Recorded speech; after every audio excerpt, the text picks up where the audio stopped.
stake here. Eventually, Ole decides that he has the best name. Really nice competition.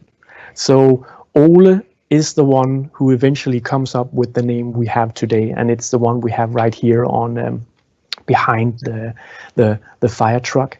It's Lego, of course, and it comes from the two Danish words leg godt, which means play well. So we have this perfect name that is short. It is short, it is easy to write, it's easy to pronounce, it's easy to remember. And within the name, we have the whole purpose of why we are here as a company, to create fantastic play experiences for children of all ages. Spot on, Ole. So let's move up in time a little bit, because I cannot move forward without talking a little bit about this beauty we have right here, which is one of our wooden ducks. So this is a product we've had in production for a very long time. We produce ducks from the mid-30s and all the way up until the late 50s. And we have a story called, surprise, the duck story, to go along with this beautiful wooden duck. And it's because it's the story of how the focus on quality is handed over from Ole to the next generation, to his son, Ole Kirk Kristiansen, who is the next generation owner of this company. So Godfred started at the age of 12 back in 1932 to help his father in the company. So he's been a part of this company his entire life, almost. So this is the story about one day he comes home to Ole and he says, "Dad, I have saved a lot of money today. I've done a really good job." "Wow, how?"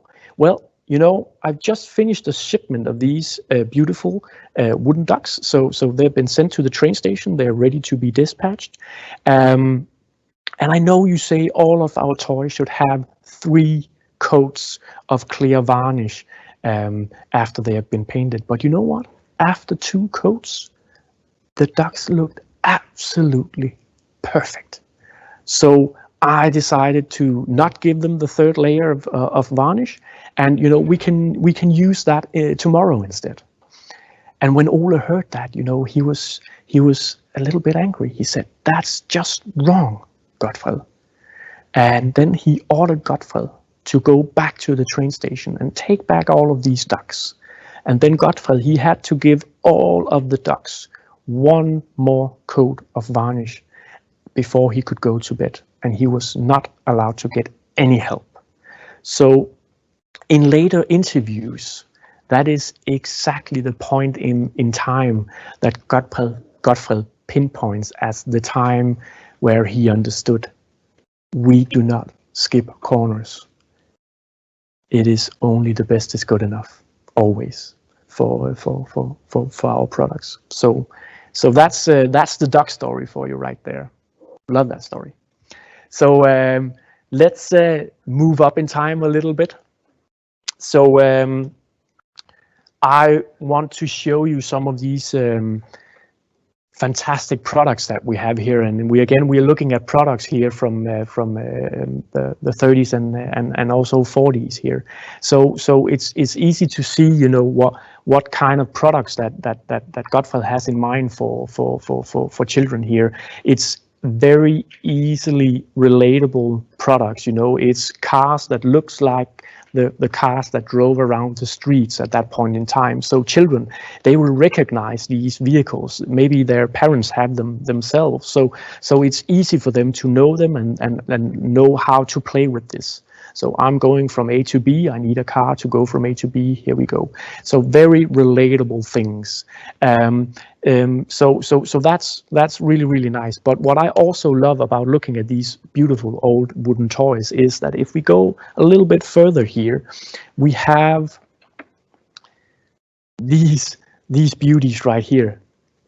So this is a little bit different, right? So what we're seeing here is these are a little bit more silly, you could say, than what we have seen so far. So this is a testament that Ole, he knows children, they have a fantastic imagination, and they can make sense out of products like that. Of course they can.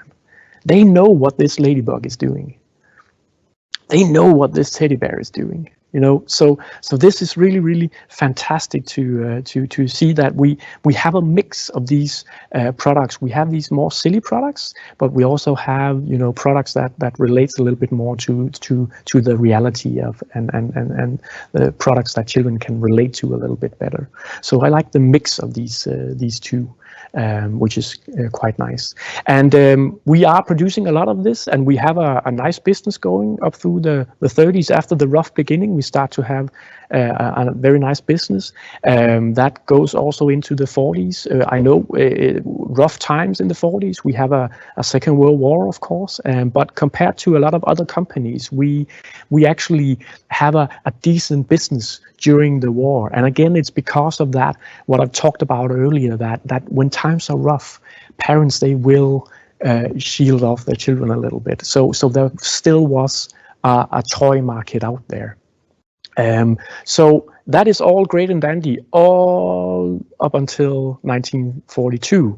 Because if you take a look at this photo right here, we can see problems. Disaster strikes, because what happens is that in 1942, this woodworking factory, the company's woodworking factory, is completely destroyed by a fire. So, of course, this is a huge problem. And actually, Ole, he's so close to just calling it quits, saying, I can't rebuild this company. The insurance didn't cover much. He didn't know if he could find the money somewhere to rebuild his business, and did he have the strength to do so. But then he remembered that it's not only him and his family and their livelihoods, it's also all of his employees and their families. So he thought he owed it to them to fight for their jobs as well and their livelihoods. So he decides to try and see if he can find the money, and he finds a bank not that far from here that are willing to loan him some money, and then he rebuilds a new factory. And in hindsight, it's a very good thing, actually, because that new factory is all about mass producing wooden toys. The factory that burned down was a factory that was made back when Ole was a master carpenter, when he was doing all of the other carpentry stuff. So it was made for a completely different purpose. And all of a sudden now we have increased our productivity a lot, which is very nice. But we have new problems arriving.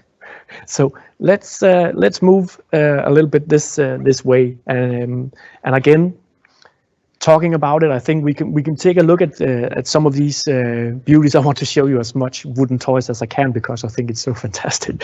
So beautiful toys here from the 40s. Again, you can see a lot of animals that children really relate to, of course.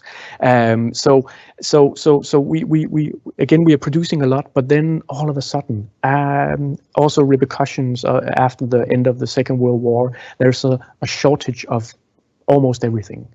And we as a company have really, really big difficulties finding high quality wood enough to produce these products. So we are actually in a situation where we have the capacity to produce much more than we have raw materials for.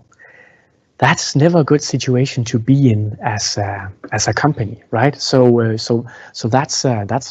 that's not good. So again, it really is a roller coaster ride we are on here, right? So good times, bad times, good times, bad times. So again, now Ole is faced with some adversity here. That what can we do? So Ole, he starts to look a little bit out into the world.